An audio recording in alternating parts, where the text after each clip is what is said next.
the most joyous, fulfilling time of your life? Joyous, fulfilling time of my life was probably when I worked the search in Forsyth, and you get to see all these people change like you change.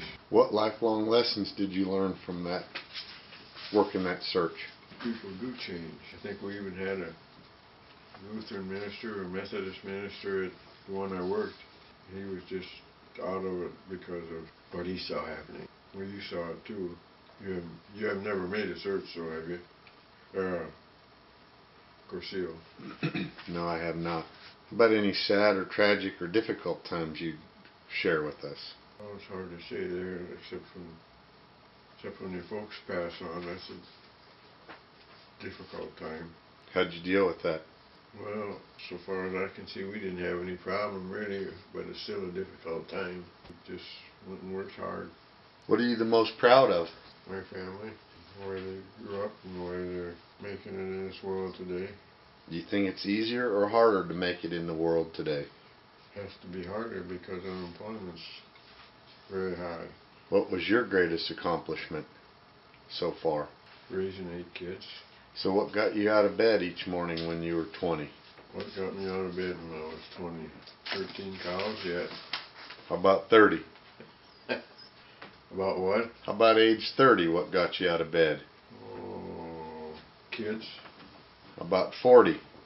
Kids. 50? When I was 50, you were 30, so let's see. We had to start trying to save some money. We couldn't save any money when we were raising kids. We had to save some money.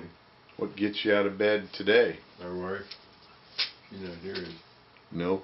What's the scariest thing you've ever done? Well, I guess I'd have to be, rings a bell in my mind the most, is going buffalo hunting. Not knowing a thing about buffalo hunting. Tell me about that. Tell me that story. Well, I applied for buffalo hunt that year, and Anthony says, "What the hell did you apply for a buffalo for?" When I asked him to go along, he didn't know I had applied. I said, "Well, I figured if I got one, it'd be once in a lifetime deal, and it was." And the game wardens from the park called and said, "Bring something like a 30-06 rifle with you and help to drag it out." I said, "Well, how much help am I going to need?" And he said, "Well, probably 2 or 3 beside yourself." But when and then they told me over the phone when I was talking to them that we'll go over that with you when you get here, but when you I told him I was going to go out and practice shooting my rifle, And he says, "Well, what kind of rifle do you have?" And I said, "I got a 270, and I'll bring it." He says, "Well, we'd rather you brought an 06 or bigger."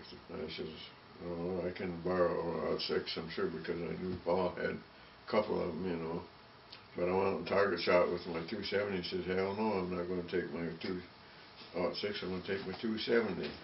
Because I set beer cans up at 100 yards, and the beer can isn't very big at 100 yards. And I nailed it. It got so I could nail it every time. And we went up there, and he took us, the game warden took 2 hunters out at a time. And it was quite a hunt. They told us if it's 75 yards or less, you shoot them behind the ear. And if it's over 75 yards, you shoot them in the chest, heart section. So, okay. We got up there, and he says, "Now there comes 2 bulls down there. Number one of us was number 1, and one of us was number 2, and I was number 2. He said, "Number 1, shoot the lead bull," and he shot. Nothing happened, and he shot again, and the bull went down then. So he said, number 2, shoot your bull." I aimed and shot it, and he says, "Damn, I believe you shot him in the ear." I says, "You got that right." So how was that having a game warden with you? It didn't bother me at all. So as far as I was concerned, you didn't know what the buffalo was going to do if you wounded it, Who'd you take with you for help? Anthony and Paul. And how what'd you have to do? Field dress it? Yeah, we skinned ours. I don't know if anybody else did, but we completely skinned it and left hide on the head. Left the hide attached to the head and cut the head off. Did you leave the head? Nope. Brought it home. Anthony had a buddy friend over in Redlands that was a taxidermist. I think that's where Anthony got the idea that we should dress it out, field dress it, and cut the head off, one thing or other, because he took the head and everything and the hide, got a styrofoam mount for it, and mounted it. I don't know whatever happened to it. How did you get a buffalo home? How did I get it home? Yeah. We took the old green Ford pickup that I had, that 66, towed my snowmobile trailer up there, and we loaded it on the snow, winched it up on the snowmobile trailer. And You had to get it 100 yards to the trailer. yeah. Well, we were hunting on the clan's land up there. There's a religious clan up there. I used to could spit it out anytime I wanted to, but I can't anymore because you never hear them. They're never in the news anymore. But he came along and drug it down the road for me. Did you have to pay him? Nope. Just had to clean up the mess where we dressed it out.